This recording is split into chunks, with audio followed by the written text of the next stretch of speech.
کوئی آپ کا حال ہی نہیں پوچھ رہا کہ تم ہو کون، تمہارے منہ میں کتنے دانت ہیں، یا یہ کہ دنیا میں اقتدار کی کسی مسند پر انسان بیٹھا ہے، یا یہ کہ کوئی اس کے ہاتھ میں اختیار نہیں۔ یہ تمام جو حالات انسان پر طاری ہوتے ہیں، ان کے جواب میں جو طرز عمل فکری اعتبار سے اور عملاً انسان اختیار کرتا ہے، اس کے 4 درجے ہیں۔ پہلا درجہ ہے انتہائی گمراہی، ضل ضلالا بعیدا۔ وہ کیا ہے؟ اگر عزت ہوئی، نعمتیں ملی، فلاں دیوی یا دیوتا کی نگاہ کرم ہے، اس کی کرپا سے یہ ہو گیا، اور اگر کوئی تکلیف آ گئی، مصیبت آ گئی، معلوم ہوتا کہ فلاں دیوی یا دیوتا ہم سے ناراض ہو گیا، یہ کالی دیوی کی طرف سے کوئی مصیبت آ گئی ہے، یا یہ کہ یہ لکشمی دیوی کی نگاہ کرم ہے کہ ہمیں دولت مل گئی ہے۔ یہ تو ہے شرک۔ شرک ہونے کے اعتبار سے یہ ہے ضل ضلالا بعیدا، انتہائی پستی۔ اس پستی سے اوپر آئیں گے تو توحید کی پہلی منزل ہے۔ عزت دی اللہ نے دی، اگر کوئی تنگی آ گئی، فقر، تکلیف، کوئی ذلت، رسوائی، یہ بھی اللہ کی طرف سے۔ ایک اعتبار سے تو انسان ہدایت پر آ گیا، بڑی گہرائی تھی اس گندگی کی اور اس خباثت کی جو شرک جس کا نام ہے، اس سے انسان نکل آیا، نجاست سے۔ توحید تو ہے، لیکن ابھی اس میں اس کی گمراہی کا ایک ایلیمنٹ شامل ہے، اور یہ گمراہی سے جب تک آگے نہیں آئے گا، اوپر نہیں ابھرے گا، اس کا طرز عمل کیا ہوگا کہ ذرا کچھ مل گیا، عزت مل گئی، پھولے نہیں سما رہے، اب زمین پر قدم نہیں ٹک رہے، گردن اکڑ رہی، کہیں محرومی ہو گئی، کوئی تکلیف آ گئی، کوئی مشقت، فقر آ گیا، اب بجھ کر رہ گئے۔ ان دونوں کیفیات میں انسان کا پینڈولم جو ہے وہ ایکسٹریم کو جائے گا۔ یہ کب ہوگا؟ جبکہ انسان یہ سمجھتا ہے کہ اس دنیا میں جو دولت مل گئی یا عزت مل گئی تو یہ گویا کہ بڑی کوئی قابل فخر شے ہے، اور اگر یہاں پر کوئی تکلیف آ گئی، کوئی مصیبت آ گئی، فقر و فاقہ آ گیا تو یہ گویا کہ بہت ہی اہانت آمیز شے ہے۔ اگر یہ انسان سمجھے گا تو طرز عمل وہ نکلے گا، نتیجے کے طور پر جو میں بیان کر چکا ہوں، یہ گمراہی ہے۔ اس گمراہی سے نکلیں گے تو آپ کس مقام پر آئے؟ دوسری منزل ہدایت کی کیا ہے؟ نہ یہ عزت ہے نہ یہ ذلت ہے، دونوں حیثیتیں برابر ہیں کہ یہ امتحان ہے۔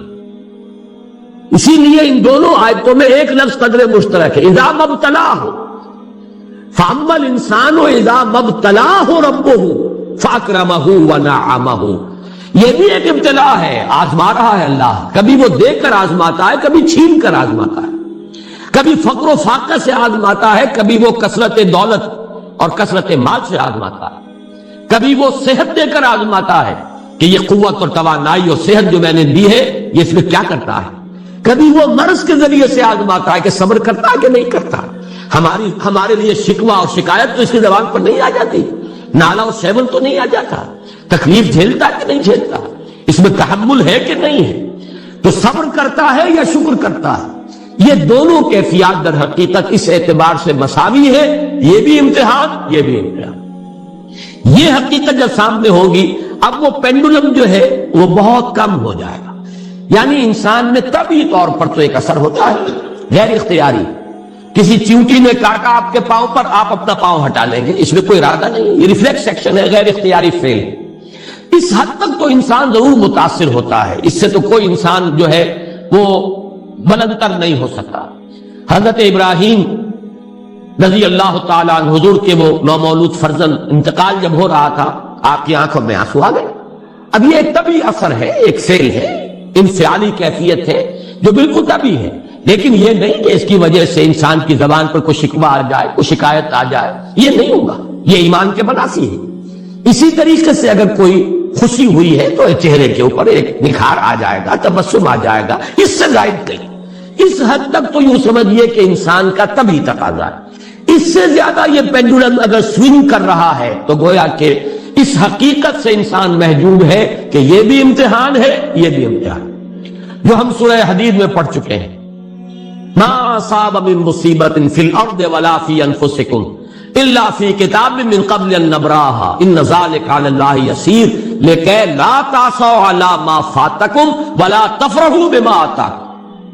اللہ تمہیں کچھ دے تو اتراؤ مت، اللہ تم سے کچھ چھین لے تو اس کے اوپر افسوس مت کرو۔ یہ نتیجہ ایمان کا نکلنا چاہیے۔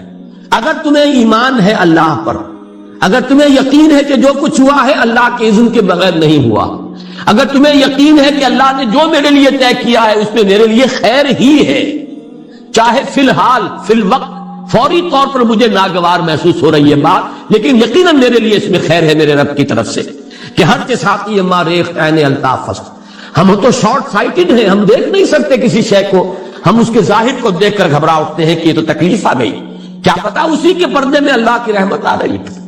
میں نے وہ رئیس امروہوی کے اشعار آپ کو کئی دفعہ سنائے ہیں، وہ وقت آیا کہ ہم کو قدرت ہماری سعی و عمل کا پھل دے، بتا رہی ہے یہ ظلمت شب کہ صبح نزدیک آ رہی ہے، ابھی ہے کچھ امتحان باقی، فلاکتوں کے نشان باقی، قدم نہ پیچھے ہٹے کہ قسمت ابھی ہمیں آزما رہی ہے۔ رئیس اہل نظر سے کہہ دو کہ آزمائش سے جی نہ ہارے، جسے سمجھتے ہو آزمائش وہی تو بگڑی بنا رہی ہے، اسی آزمائش سے تو بگڑی بنے گی، اسی سے تو تمہارا خیر جو ہے اجاگر ہوگا، سامنے آئے گا، پتہ چلے گا who's who, what is what۔ ابو بکر میں کتنا یقین اور ایمان تھا، یہ کیسے معلوم ہوگا؟ کیسے معلوم ہوگا کہ بلال میں کتنا سہار، کتنا تحمل تھا، کتنا صبر تھا، اگر وہ مصیبت ان پر نہ آتی کہ جو امیہ ابن خلف کے ہاتھوں ان پر قیامت ٹوٹ رہی تھی۔ تو یہ ساری چیزیں جو ہے ما اصاب من مصیبت فی الارض ولا فی انفسکم الا فی کتاب من قبل ان نبرأ ان ذلک علی اللہ یسیر لکی لا تعصوا علی ما فاتکم ولا تفرحوا بما آتاکم واللہ لا یحب کل مختال فخور۔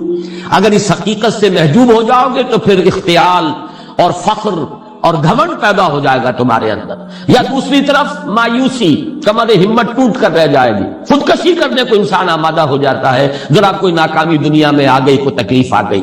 یہ ہے در حقیقت تیسری منزل، ہدایت کی دوسری سیڑھی۔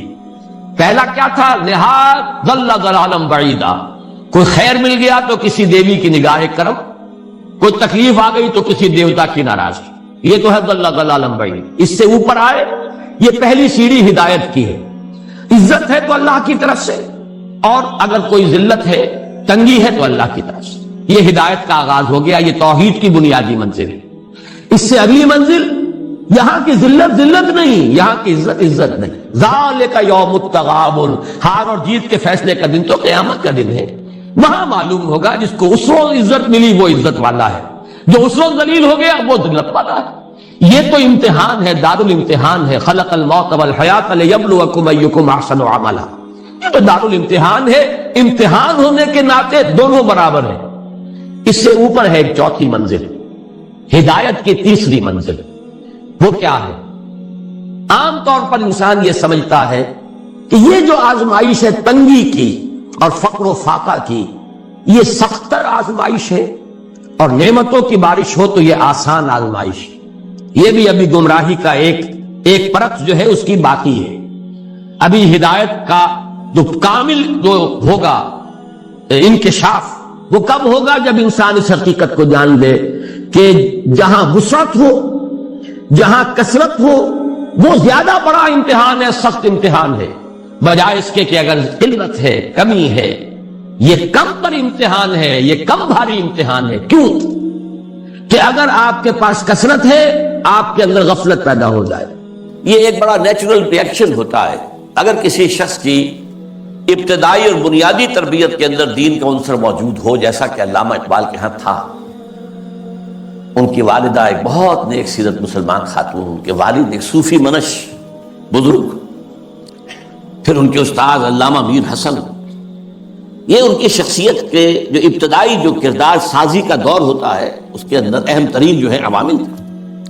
پھر جو کچھ ہوا، لاہور میں آئے، گورنمنٹ کالج میں رہے بھی کیا، یہاں پر رہے، وہ کچھ دور اور تھا، لیکن انگلستان جاتے تو معلوم ہوتا ہے کہ شعلہ بھڑک اٹھا، مسلمان کو مسلمان کر دیا طوفان مغرب نے۔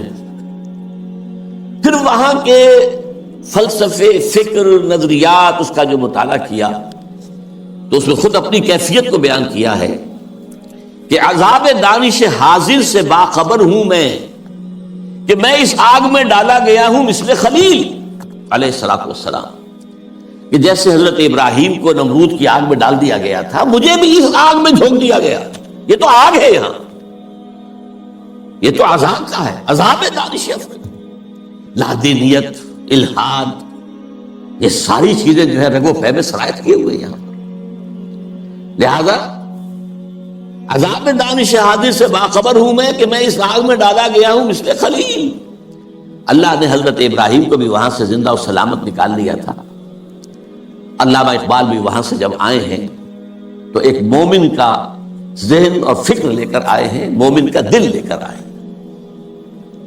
اس وقت کی ان کی جو ایکویٹی آف ویژن تھی اس کا اندازہ کیجئے 1905 سے 8 تک کے حالات. اور انہوں نے مشاہدہ کر لیا تھا کہ فرنگ کی رگے جہاں پنجے یہود میں ہے. اور بھی بہت لوگ جاتے آتے تھے، انگلستان جاتے تھے، کسی نے دیکھا کہ دیکھنے والوں ہی کو دکھائی دیتا ہے، صاحب بصیرت لوگوں ہی کو. تو علامہ اقبال بہت بڑے سیر تھے، دیکھنے والے تھے. ایک تو حال کا مشاہدہ گہرا اور ایک مستقبل کے بارے میں بھی. ان کی نگاہیں بہت تیز تھی. گاہ میری نگاہ تیز چیر گئی دل وجود.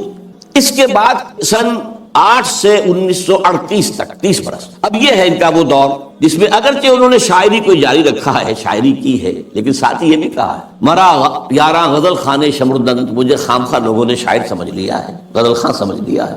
اور شکوہ کیا ہے کہ ہر کسے از ضمن خود شد یاد من وز درون من نجست اسرار من. میرے بہت سے دوست بنے ہوئے ہیں، عقیدت مند ہیں، آتے ہیں، سب کچھ ہے، لیکن کوئی میرے اندر جھانک کر نہیں دیکھتا کہ اس کے اندر ہے کیا، وہ کیا چیز ہے جو مجھے بے چین کیے ہوئے. اس سے کسی کو دلچسپی ہی نہیں ہے. یہ جو دور ہے 30 برس کا، میرے نزدیک اس میں اقبال کی سب سے بڑی حیثیت یہ ہے کہ وہ قرآن مجید کا اس دور کا سب سے بڑا شارح ہے. میں لفظ تفسیر استعمال نہیں کر رہا، وہ ایک ٹیکنیکل ٹرم ہو جائے گی. شارح اقبال قرآن، اور ساتھ ہی سب سے بڑا داعی ہے. میرے علم میں نہیں ہے کہ کسی اور شخص نے اس شد و مت کے ساتھ مسلمانوں کو قرآن کی طرف دعوت دی ہو کہ لوٹو قرآن کی طرف. سادہ ترین الفاظ میں وہ زمانے میں معزز تھے مسلمان ہو کر اور تم خار ہوئے تاریخ قرآن ہو کر. اے جو شبنم بر زمین افتدئی در بغل داری کتاب زندگی. اے وہ قوم جو شبنم کی طرح زمین پر پڑی ہوئی ہے اور لوگ اسے اپنے قدموں سے توڑ رہے ہیں، پامال کر رہے ہیں. ہوش میں آ، تیرے پاس وہ کتاب زندہ موجود ہے. جیسے حضرت موسیٰ علیہ السلام کے پاس بھی عصا تو تھا، لیکن جب دربار میں جب وہ مقابلہ ہو رہا تھا اور جادوگروں نے اپنی رسیاں پھینکی، وہ بھی سانپ بن گئے، تو حضرت موسیٰ کے دل میں بھی خوف آ گیا. فَأَوْجَسَ فِي نَفْسِهِ خِیفَةً موسیٰ. یہ بربنائے طبع بشری ہے. اس طرح کی چیز کا معاملہ انبیاء کی عصمت کے منافی نہیں ہے، بربنائے طبع بشری. یہ میرا معجزہ بھی تو یہی تھا نا جو اللہ نے دیا تھا کہ میرا عصا جو ہے وہ اژدہا بن گیا. یہ تو انہوں نے سانپ بنا دیے، اب کیا ہوگا؟ تالی پٹ جائے گی. اب تو مجمع خود کہا تھا کہ جمع کرو لوگوں کو. اس وقت اللہ نے فرمایا جو تیرے ہاتھ میں اسے پھینکو، ذرا ڈالو تو صحیح، دیکھو تو صحیح، ڈرو نہیں. وہ جب ڈالا ہے اور اس نے وہ سارے ہڑپ کر دیے. اس جو بنا وہ اژدہا، وہ جو جتنی بھی بنی تھی وہ بظاہری وہ سانپ، وہ سب کے ساتھ ہڑپ. اب سجدے میں گر پڑے ساتھیوں کر القی السحرۃ ساجدین. اسی طرح یہ امت آج اگرچہ موجود ہے، عصائے موسوی بغل میں ہے، سانپوں سے ڈر رہے ہیں. در بغل داری کتاب زندگی. اے تو شبنم بر زمین افتندئی. میں تفصیل میں نہیں جا سکتا، میری ایک کتاب ہے علامہ اقبال اور اس میں میں نے تفصیل سے علامہ اقبال کے شارح قرآن ہونے کے اعتبار سے میں نے انہیں رومی ثانی قرار دیا. رومی کے بارے میں حضرت جامی رحمہ اللہ نے جو اشعار کہے تھے، مثنوی مولوی معنوی ہست قرآن در زبان پہلوی. یہ جو مولوی معنی، مولوی روم، ان کی جو مثنوی ہے یہ فارسی زبان میں، پہلوی زبان میں قرآن ہی ہے. قرآن ہی کے مفاہیم ہیں، قرآن ہی کے مقاصد ہیں، قرآن ہی کا فکر ہے، قرآن ہی کا فلسفہ ہے جو بیان کیا گیا. منچگویم وسعاں عالی جناب نیست پیغمبر ولیکن دارت کتاب. میں کیا کچھ وصف بیان کروں مولانا روم کا. وہ پیغمبر تو نہیں تھے لیکن کتاب ان کے پاس تھی. کتاب جو ہے مثنوی مولوی مان. بالکل یہی بات جامی ہی کے طرح کے بہت بڑے شاعر تھے جالندھر کے گرامی، اور انہوں نے یہ بات کہی تھی در دیدہ معنی نگراں حضرت اقبال. پیغمبر یہ کر دو پیغمبر نہ شد. جو لوگ معنی پر نگاہ رکھتے ہیں، جو لوگ صرف الفاظ کو نہیں دیکھتے، گہرائی میں جاتے ہیں، ان کے نزدیک تو حضرت اقبال کا معاملہ یہ ہے کہ انہوں نے پیغمبری کی ہے، اگرچہ انہیں پیغمبر نہیں کہہ سکتے. معاذ اللہ ثم معاذ اللہ ثم معاذ اللہ. بہرحال یہ میرے نزدیک 1908 کے بعد سے لے کر ملت کے احیاء کا نعرہ، ملت کے احیاء کی نوید جاں فضا، اسلام کے نشت ثانیہ کے دور کے آغاز کی بشارتیں بھی سنائیں اور اس کے لیے ایک فکری مواد پیدا کیا. مغربی فکر پر تنقید کی، زوردار تنقید کی، ان کی سیاست پر تنقید کی. انسانی حاکمیت کہاں سے لے آئے ہو؟ سروری زیبا فقط اس ذات بے حدتا کو ہے، حکمراں ہے ایک وہی باقی بتانے حاضری. حاکمیت تو صرف اللہ کو ہے، کسی کو یہ حق حاصل نہیں. اللہ کی حاکمیت. انسانی حاکمیت چاہے فرد واحد کی ہو، فرعون ہو، نمرود ہو، تو جتنی بڑی نجاست کا ایک بہت بڑا، یوں سمجھئے کہ بہت بڑی گانٹھ جو ہے کسی کے سر پر رکھ دی گئی ہے، ٹنوں، وہ اگر ایک ایک ماشا کر کے سب میں بانٹ دی جائے گی تب بھی تو نجاست ہی رہے گی. انسانی حاکمیت کا تصور جو ہے وہ نجاست ہے، وہ کفر ہے، وہ شرک ہے. توحید کیا ہے؟ اللہ کی حاکمیت. معیشت پر جو ان کا نظام ہے، جس طریقے سے انہوں نے مغربی معیشت کے تار و پود بکھیرے ہیں، جس طریقے سے کہ جو یہ بینکنگ سسٹم پر انہوں نے کہا ہے، ای ملوک ای فکر چالاک یہود. یہ بینک کیا ہیں؟ یہ یہودیوں کے دھوکہ دینے والی فکر کا نتیجہ ہے. نور حق السینہ آدم ربود، آدم کے دل سے، آدم کے سینے سے وہ نور حق جو ہے، وہ جو نفخت فیہ من روحی، وہ جو روحانی عنصر ہے انسان کا، جس کا محل قلب ہے، اس کو نکال باہر کیا. اور ذرا غور کیجئے، حیرت ہوتی ہے جذبات کی شدت. تا کہو بالا نہ گردہ دی نظام، دانش و تہذیب و دین سودائے خام. جب تک یہ بینکوں کا نظام تلپٹ نہیں کیا جاتا، جڑ سے اکھاڑ کر نہیں پھینکا جاتا، کہاں کی دانش، کہاں کی تہذیب اور کہاں کا دین؟ اندازہ کیجیے. عرض کیجیے جوہر اندیشہ کی گرمی کہاں کچھ خیال آیا تھا، وحشت کا کہ صحرا جل اٹھا. پھر وطنیت، نیشن سٹیٹ کا تصور، ان تازہ خداؤں میں بڑا سب سے وطن ہے. اس دور میں میں اور ہے، جام اور ہے، جم اور. ساقی نے بنا کی روش لطف و ستم اور. مسلم نے بھی تعمیر کیا اپنا حرم اور.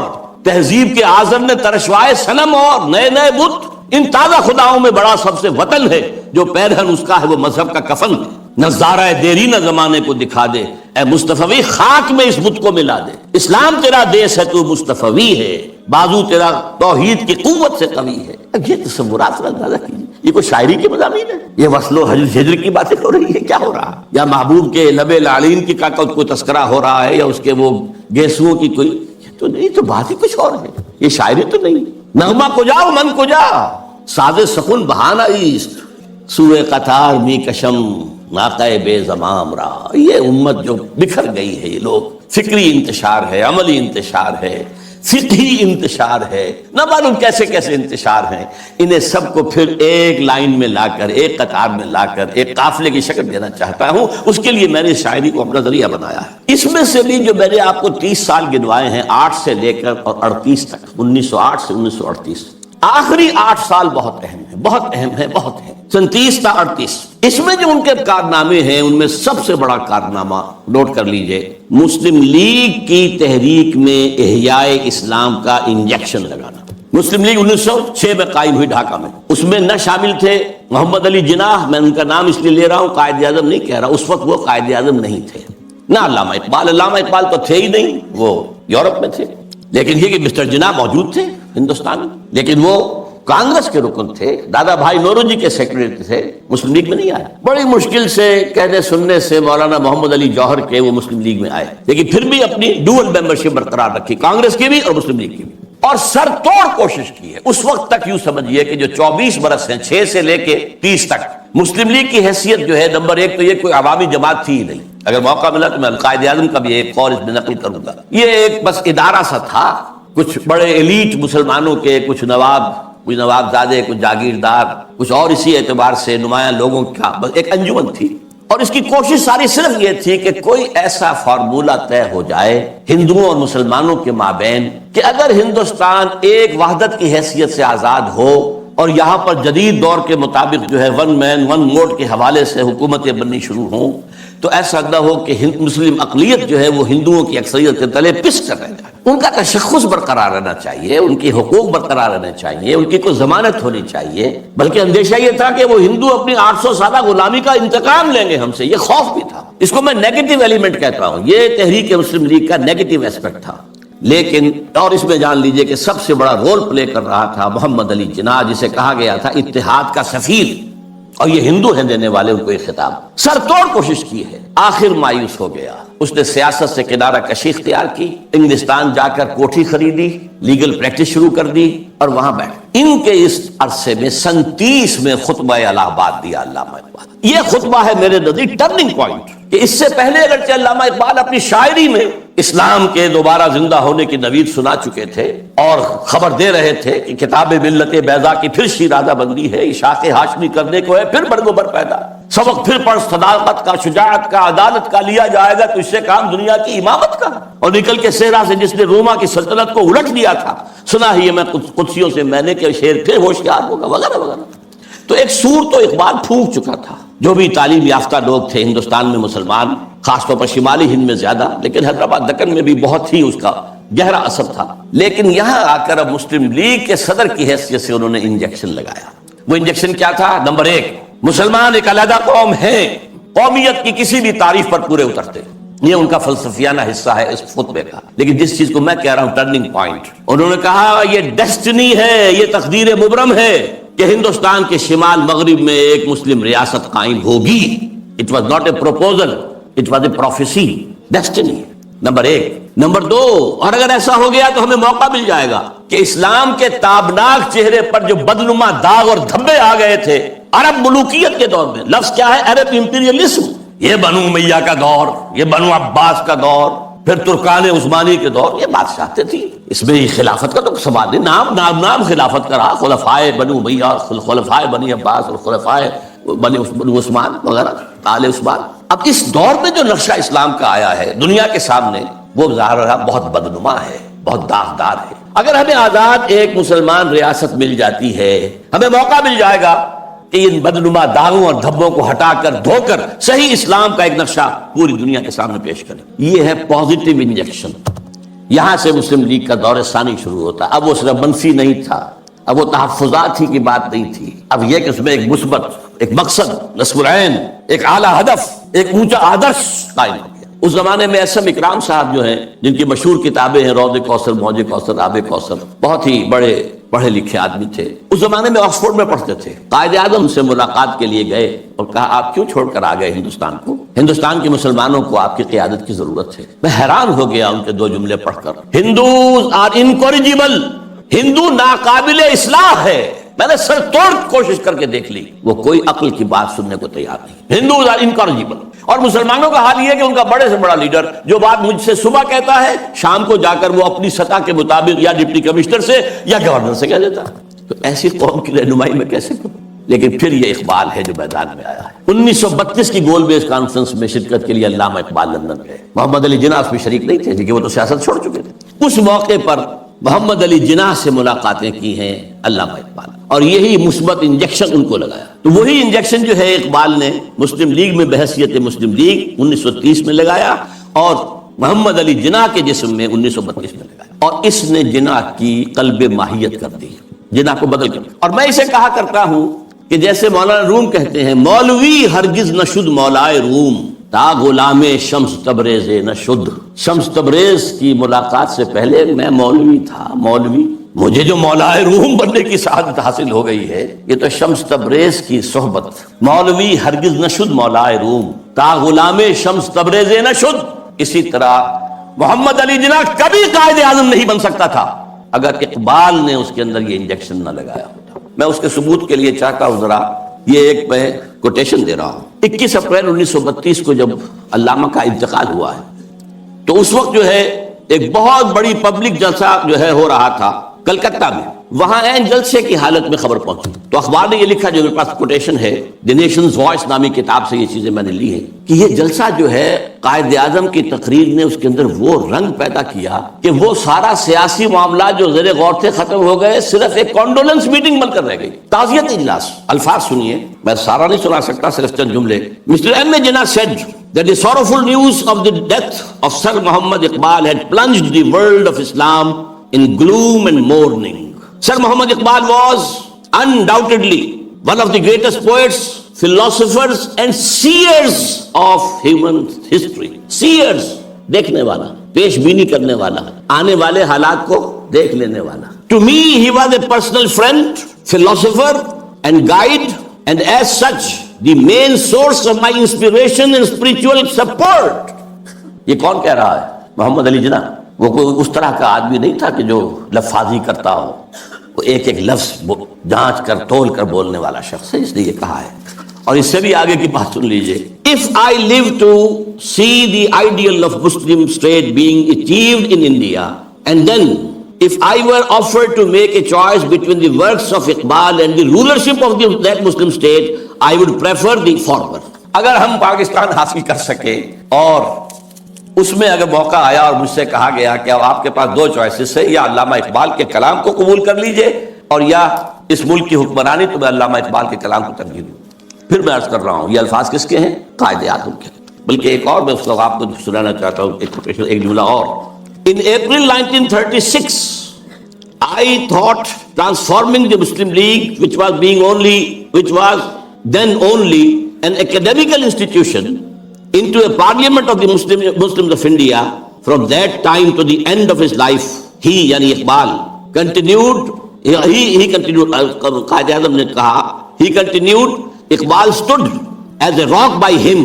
He was not only a great poet who had a permanent place in the history of the world's best literature, but he was also a very dynamic personality. بہرحال یہ پہلی بات تھی جو میں نے گنوائی ہے.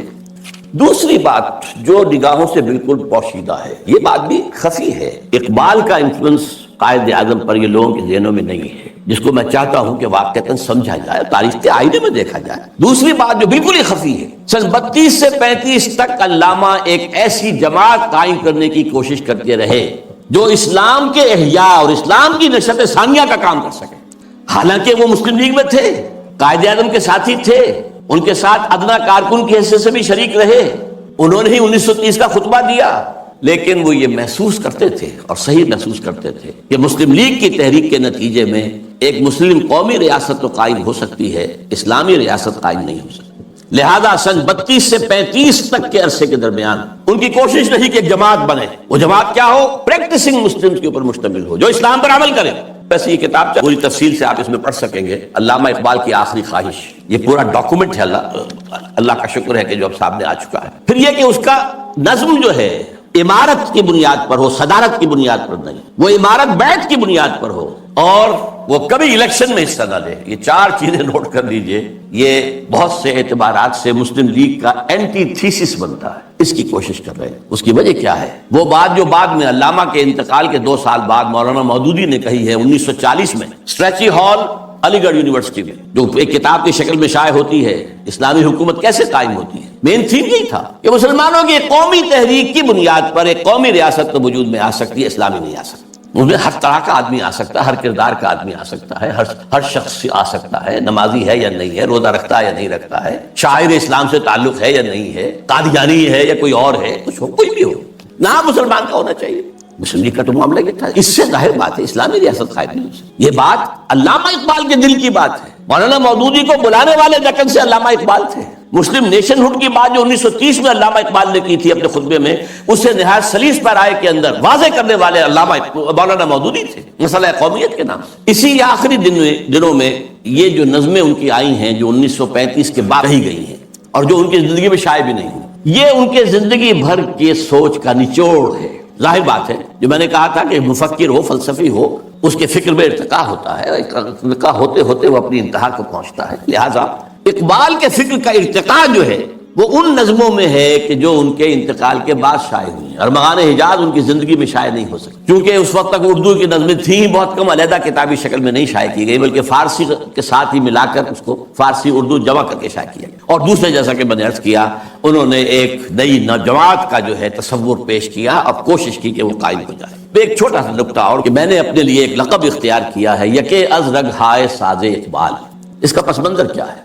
زندگی کے آخری ایام میں حضرت علامہ بہت تشویش میں تھے کہ میرا وقت اب آ رہا ہے، قریب آ گیا ہے، میں جانے والا ہوں. اور انہیں اپنے آس پاس کوئی آدمی ایسا نظر نہیں آ رہا تھا کہ جو ان کے اس مشن کو آگے لے کر بڑھ سکے. میں قرآن مجید میں جب غور کرتا ہوں تو معلوم ہوتا ہے جو حضرت زکریا کی کیفیت تھی، جبکہ انہوں نے دعا کی اللہ سے، اللہ مجھے بیٹا عطا کر دے، میں اب بوڑھا ہو گیا ہوں. وَإِنِّي خِفْتُ الْمَوَالِيَ مِن وَرَائِي، اب میں جو موالي ہیں، میرے آس پاس ہیں، ارد گرد لوگ ہیں، رشتہ دار ہیں، ان سے تو مجھے اندیشہ ہے کہ وہ اس راستے پر نہیں چل پائیں گے. فَهَبْ لِي مِن لَدُنْكَ وَلِيًّا، مجھے کوئی ولی عطا کر دے. اللہ نے پھر حضرت یحییٰ کی بشارت دی. یہ تشویش تھی جو علامہ اقبال کے ذہن میں تھی. آخری دنوں کے ان کے 2 اشعار بہت مشہور ہیں، سرود رفت باز آیت کے نایت، نسیم از حجاز آیت کے نایت، سرآمد روزگار ای فقیر دیگر دانا راز آیت کے نایت. اچھا، دیگر دانائے راز کے بارے میں ایک اور ان کی نظم جو ہے جو زبور عجم میں ہے، اس کا بھی مرکزی شعر یہی ہے۔ پہلا شعر بہت اہم ہے، اگرچہ میرے اس وقت کے موضوع سے متعلق نہیں ہے، لیکن میں اس کا ذکر کروں گا ضرور، اس لیے کہ علامہ کے بارے میں ایک عام غلط فہمی یہ ہے کہ وہ حضرت مہدی کے ظہور اور حضرت عیسیٰ کے نزول کے قائل نہیں تھے۔ ایسی بات غلط۔ یہ زبور عجم کی نظم سنا رہا ہوں آپ کو۔ خضر وقت از خلوت دشت حجاز آید بروں، کارواں زی وادی دور و دراز آید بروں۔ یہاں حضرت مہدی کے لیے خضر وقت، اپنے وقت کا خضر، رہنما، وہ لفظ استعمال کیا ہے، مذہبی اصطلاح استعمال نہیں کی ہے۔ لیکن خلوت دشت حجاز سے برآمد ہوں گے، اس میں شیعہ سنی دونوں کنسپٹ جمع ہو گئے۔ شیعوں کے نزدیک ان کے 12ویں امام روپوش ہے، وہاں سے برآمد ہو جائیں گے، اور سنیوں کے نزدیک حضرت ام سلمہ رضی اللہ تعالی عنہ کی ایک روایت کے مطابق وہ روپوش ہوں گے، مکے میں چھپے ہوئے ہوں گے۔ تو یہ دونوں تصورات جمع ہو گئے۔ خلوت دشت حجاز، خضر وقت از خلوت دشت حجاز آیت بروں، کارواں زی وادی دور و دراز آیت بروں۔ قافلہ جو چلے گا وہ اس وادی دور و دراز سے، اس کون سی وادی؟ جہاں اقبال تھا، اور حضور کی حدیث ہے یخرج ناس من المشرق یوطئون للمہدی، یعنی سلطانی ہی، مشرق کے ایک ملک سے فوجیں آئیں گی جو حضرت مہدی کی حکومت کو قائم کریں گی، مضبوط کریں گی۔ اس حدیث کی تعبیر ہے کہ کارواں زی وادی دور و دراز آیت بروں۔ اب اس میں ایک درمیانی شعر بھی ہے، عمر حاضر کعبہ و مدخال می نالد حیات، تازہ بزم عشق یک دانائے راز آیت بروں۔ دانائے راز جو ہے وہ کوئی روز روز پیدا نہیں ہوتا، عمر ہاں، نسل بعد نسل، حیات انسانی جو ہے کعبہ اور بت خانے میں نالا کرتی رہتی ہے، فریاد کرتی رہتی ہے، فغاں کرتی، تب کہیں جا کر کوئی ایک دانائے راز برآمد ہو۔ تو دانائے راز تو اب تک کوئی اور نہیں آیا ہے اقبال کے بعد، اللہ چاہے گا تو اب وجود میں آ جائے گا، ابھی تک تو نہیں آیا۔ البتہ اس نظم کے آخری شعر کے حوالے سے کس قدر پیارا شعر ہے، اس میں شعریت بھی اتنی انتہا کو ہے۔ چنگ را گیرے دست دستم کہ کارز دست رفت، نغمام خون گشت و از رگہائے ساز آیت بروں۔ اے لوگو، میرے ہاتھ سے یہ ساز لے لو، یہ ستار اب لے لو، میرے ہاتھ سے لے لو، میرے ہاتھ کا کام تو ہو چکا، میری انگلیوں نے اس میں ساز بھر دیا ہے، اس میں جو نغمہ ہے وہ بھر دیا ہے۔ نغمہ میرا نغمہ خون گشت، خون بن کر ان تاروں میں دوڑ رہا ہے جیسے انسانی رگوں کے اندر خون دوڑتا ہے۔ از رگہائے ساز آیت بروں، یہاں سے خود بخود باہر نکلے گا۔ چنانچہ بہت سے لوگوں نے، اللہ کا شکر ہے، کام کیا ہے۔ مرزا محمد منور صاحب بھی ہیں ہمارے جنہوں نے یہ کام کیا ہے، چودھری مظفر حسین صاحب بھی ہیں، اب ڈاکٹر فتح محمد ملک ہے، اور لوگ بھی بہت سے ہیں۔ تو میں ان کو کہتا ہوں رگہائے ساز اقبال، لیکن میں نے خود اپنے لیے یہ لقب اختیار کیا ہے، یکے از رگہائے ساز اقبال، اقبال کے ساز کے تاروں میں سے ایک تار میں بھی ہوں۔ اب میں چاہتا ہوں کہ ذرا اس آخری جو نظم ہے ان کی زندگی کی، اور جس میں میرے نزدیک ان کا پیغام جو ہے امت مسلمہ کے نام، وہ جامعیت کے ساتھ آ گیا ہے، تمثیلی پیرائے میں۔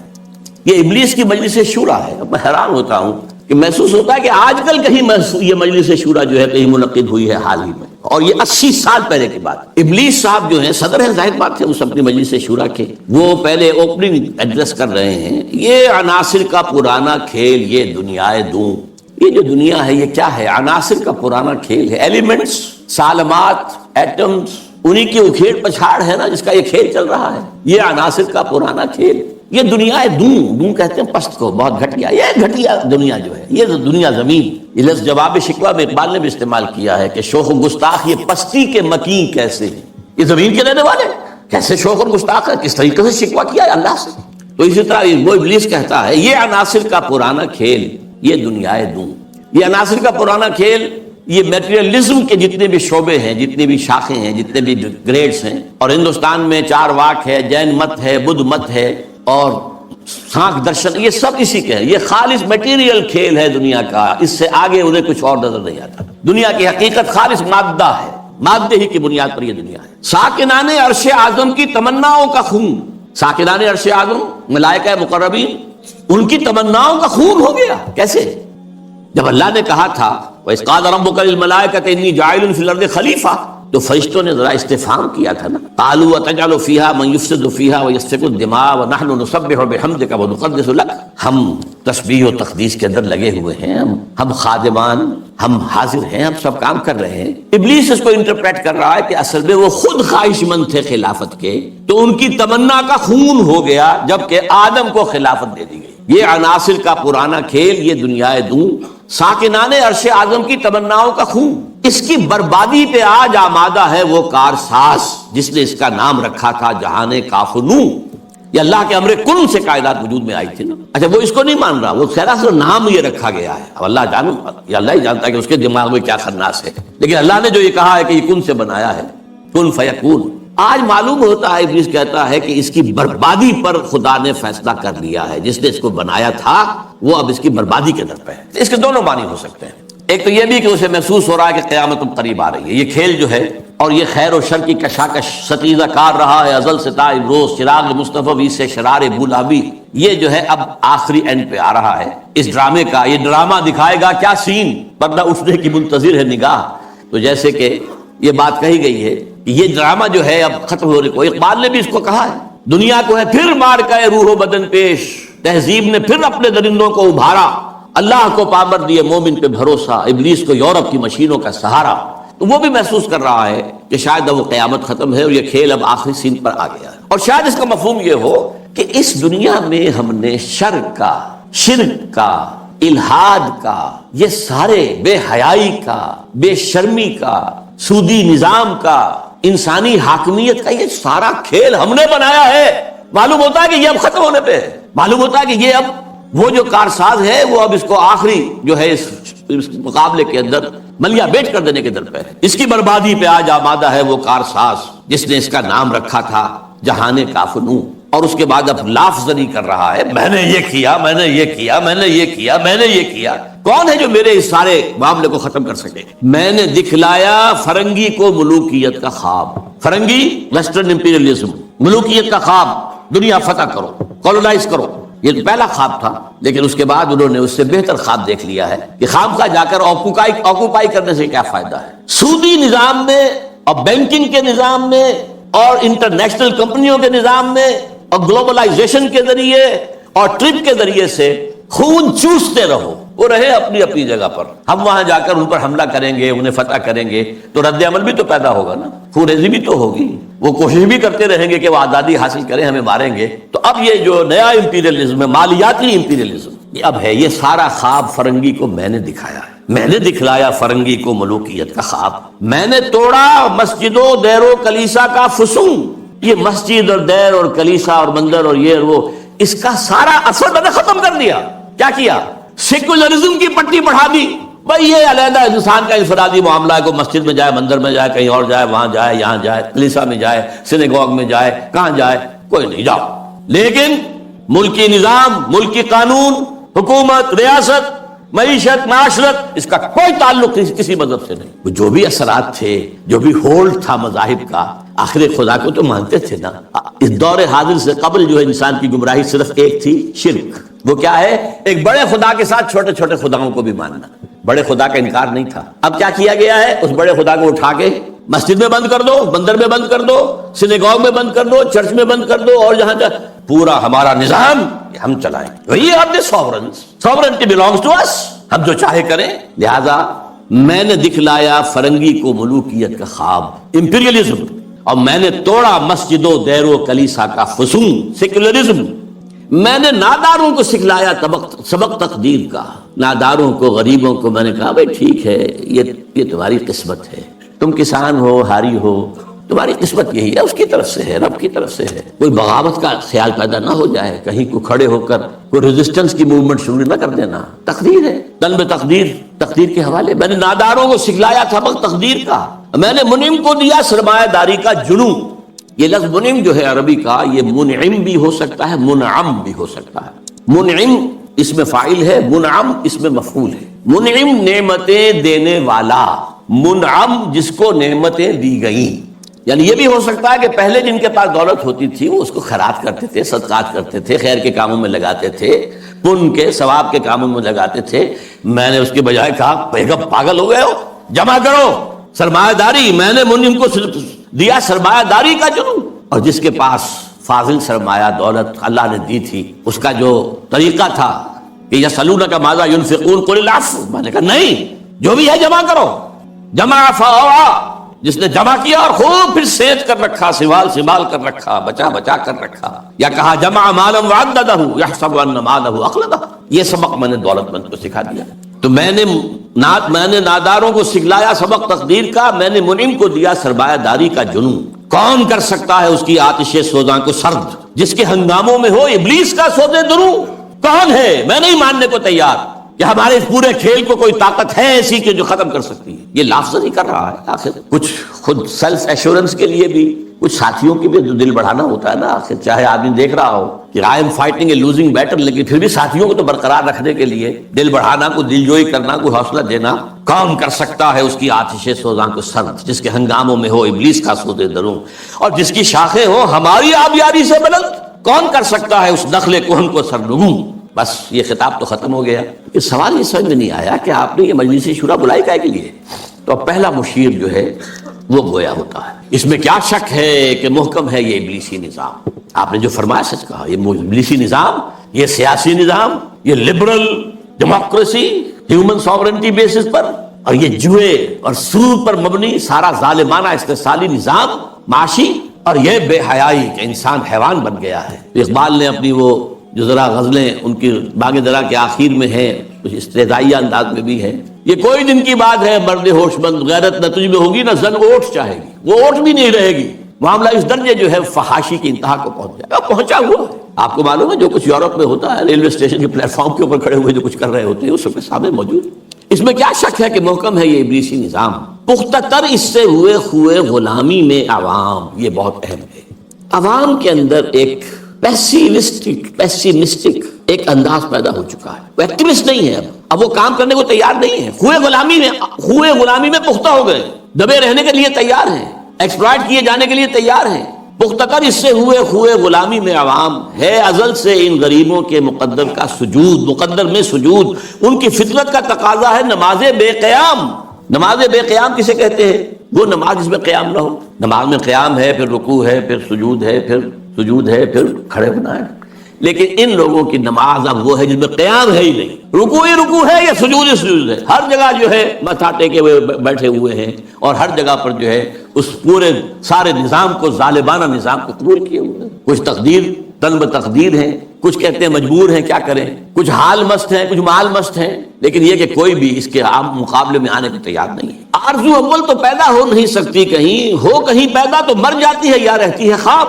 آرزو، امنگ، کوئی اعلیٰ اونچا خیال، کوئی اونچا اعلیٰ نصب العین، کوئی اونچا آدرش، کچھ نہیں. یہ ہے ہی نہیں. حیوان کی سطح پر آرزو اول تو پیدا ہو نہیں سکتی کہیں، ہو کہیں پیدا تو مر جاتی ہے یا رہتی ہے خام. اگر ہو بھی جائے تو مر جاتی ہے فوراً. یعنی یوں سمجھیے کہ اول تو زمین بنجر ہے، یہاں سے کسی چیز کی رویدگی کا امکان ہی نہیں. اگر کوئی چیز اگ بھی آئے تو اس فضا کے اندر آکسیجن ہی نہیں ہے، پروان کیسے چڑھے گی؟ ہوا اسے آکسیجن دینے کو تیار ہی نہیں، لہذا وہ مر جاتی ہے. ہو کہیں پیدا تو مر جاتی ہے یا رہتی ہے خام. یہ ہماری صحیح فہم کی کرامت ہے کہ آج صوفی و ملا ملوکیت کے بندے ہیں تمام. یہ بڑی تلخ بات ہے جو اقبال نے کہی ہے، لیکن بہت بڑی تلخ لیکن حقیقت پر مبنی بات. صوفی و ملا ملوکیت کے بندے ہیں تمام. خلافت راشدہ کے بعد جو نظام ہمارا چلا ہے اس میں صوفی و ملا، علماء اور صوفیاء، ان کا نظام کیا تھا؟ ملوکیت کو سپورٹ، ایک نیگیٹو سپورٹ ہے. خانقاہوں میں بیٹھو، اللہ اللہ کیے جاؤ، ضربیں لگائے جاؤ، یہ کیے جاؤ، اپنا تزکیہ کیے جاؤ، مانجے جاؤ، اپنے آپ کو رگڑے جاؤ، اسی میں زندگی نکالا، چھوڑ کر اوروں کی خاطر یہ جہان بے ثبات. اب باہر کیا ہو رہا ہے کیا نہیں ہو رہا ہے، اسے کوئی غرض نہیں. شیطان ننگا ناچ رہا ہے، ناچے، ہمیں سے کیا غرض. ہمارے پاس تو آئے ہیں اتنے طالب ہیں، اتنے وہ سالک ہیں، وہ فلاں سالک آج اس مقام پر پہنچ گیا ہے، آج یہ مقامات، یہ سالک مقامات میں کھو گیا اور یہ امت خرافات میں کھو گئی. یہ سارا معاملہ جو ہے، اور ملا کا معاملہ کیا ہے؟ دو طرف سے. ملا نے سب سے پہلے، ہمارے فقہا نے متغلب کی حکومت کو جائز قرار دیا. یعنی اگر کوئی شخص اپنی قوت کے بل پر آ کر حکومت پر قبضہ کر لے تو جائز ہے، اور حکمران کے خلاف کوئی بغاوت نہیں کر سکتے جب تک کہ وہ تمہیں کفر کا حکم نہ دے. کفر کا کائے کو حکم دے گا؟ وہ اپنے عیش بنائے گا، اپنے محل بنائے گا، اپنے رنگ رلیا کرے گا، اپنے آپ کو کفر کا حکم دینے کی ضرورت کیا ہے؟ یہ تصور ہے جو سنی اسلام کے اندر اس کی رگوں میں چلا گیا اور اس نے سن کر دیا اسلام. استثناء اگر ہے تو شیعہ اسلام ہے. وہ تسلیم نہیں کرتے، چاہے کھڑے نہ ہو، مقابلہ نہ کرے، تسلیم نہیں کرتے، ذہناً ریکنسائل نہیں کرتے، نفرت کرتے. یہی ان کی پوری تاریخ کے اندر ہے. لیکن ہمارے ہاں کیا ہے؟ شیخ الاسلام بن کر بیٹھے ہوئے ہیں. استاد نے، امام ابو حنیفہ نے تعاون گوارا نہیں کیا اس ملوکیت کے ساتھ. عہدے کی پیشکش کی گئی، قاضی القضات ہو جاؤ گے تم، تمہارا فتویٰ جو ہوگا وہی قانون بن جائے گا۔ نہیں، ہرگز نہیں۔ جیل کاٹی، مارے کھائیں۔ شاگرد نے قاضی ابو یوسف عہدہ قبول کر کے تعاون شروع کر دیا۔ استاد نے کہا تھا مزارعت حرام، جس کی زمینیں خود کاشت کرے۔ شاگرد صاحب نے کچھ تھوڑی سی شرطیں لگا کر مزارعت جائز۔ کیوں؟ ملوکیت کے پاؤں ہوتے ہیں جاگیردار، وہ جیسے کنسلا ایک ہم کہتے ہیں، ایک جانور ہوتا ہے جس کے بہت پاؤں ہوتے ہیں، سینٹی پیڈ اور اس طرح پاؤں، ایسے ہی جاگیرداری کے پاؤں ہوتے ہیں۔ یہ 30,000 منصبدار ہے، یہ 20,000 منصبدار ہے، یہ 10,000 ہے، یہ 5,000 ہے۔ ان پاؤں پر ملوکیت کھڑی ہوتی ہے۔ یورپ میں کیا تھا؟ یہی فیوڈلز، بیرنز، لارڈز، ان کے اوپر بادشاہ۔ لہذا اور آپ نے دے دی بڑی جاگیر، لیکن ایک آدمی کیسے کاشت کرے گا؟ اسے مزارع چاہیے۔ ابو حنیفہ کہہ رہا ہے حرام ہے، کیسے بات بنے گی؟ لیکن نہیں، جواز ہے، یہ شرطیں لگا لو، جواز۔ نمبر 3، اس سے بھی زیادہ تلخ، سود کی بھی ایک گنجائش اسلام نے پیدا کر دی۔ یہ ہماری فقہ، جان لیجئے، فقہ کی بات کر رہا ہوں، کتاب و سنت ہے ہمارا دین اصل۔ ایتونی بشیء من کتاب اللہ و سنت رسولہ حتی اقول، یہ فقہ دین نہیں ہے۔ اور نمبر 2، علماء نے علم کلام کی جو بھی بات کی ہے، جو ان چیزوں کو جو بعض جو طبیعیاتی مسائل ہیں ان کو بحث کا، نزاع کا جو موضوع بنایا ہے، یہ دونوں چیزیں بھی، وہ سے بھی عمل کا جذبہ سرد ہو جاتا ہے۔ تو آج یہ پیسیفیکیشن جو ہے، پیسیفائی کر دینا عوام کو، تن بے تقدیر ہو جانا، کوئی متغلب ہے تو کوئی بھی ہے بھائی، طاقت والا ہے، آ گیا ہے، اب تو ماننا ہے، اب تو وہی امیر المومنین ہے، اب تو اسی کا حکم ماننا ہے، اللہ یہ کہ وہ کفر کا حکم دے بس۔ اور یہ کہ جاگیرداری جو ہے وہ جائز ہے، حالانکہ آپ کے علم میں رہنا چاہیے۔ پہلا مجدد اور مجدد کامل عمر بن عبدالعزیز، انہوں نے صرف 2 کام ہی تو کیے تھے نا، کیا تجدید کی تھی؟ ابھی نہ فرقہ پرستی تھی، نہ فرقہ بندی تھی، نہ علم کلام تھا، نہ شاعرہ تھے، نہ اور لوگ تھے، کوئی پیسے تھی ہی نہیں۔ 2 ہی چیزیں تھی، ایک موروثی بادشاہت اور دوسرے جاگیریں، 2 ہی تو کام کیے انہوں نے۔ انہوں نے کہا مجھے چونکہ نامینیٹ کیا ہے ایک شخص نے خلیفہ، میں نہیں تیار ہوں اس کو قبول کرنے کے لیے، اللہ یہ کہ لوگ چاہیں، لوگ کہاں ہم چاہتے ہیں، ٹھیک ہے۔ پہلی کی بات ختم ہو گئی۔ دوسری، انہوں نے منگائی قینچی اور ساری دستاویزات منگوا لی جو جاگیریں دی گئی تھیں ان سے پہلے، اور وہ سب قینچی سے، شریڈر اس وقت تک ایجاد نہیں ہوا تھا، بڑا ورنہ آسان کام ہو جاتا، وہ قینچی سے سارے قطر قطر کے پھینک دی، کوئی جاگیر نہیں۔ لیکن اس کے بعد کیا ہوا؟ جاگیرداری بھی آئی، غیر حاضر زمینداری آئی، یہ سارے شیطانی جو ہے چکر سارے کے سارے آ گئے۔ تو فرمایا یہ ہماری سعی پہم کی کرامت ہے کہ آج صوفی و ملا ملوکیت کے بندے ہیں تمام۔ تب مشرق کے لیے موضوع یہی افیون تھی، ورنہ قوالی سے کچھ کم تر نہیں علم کلام۔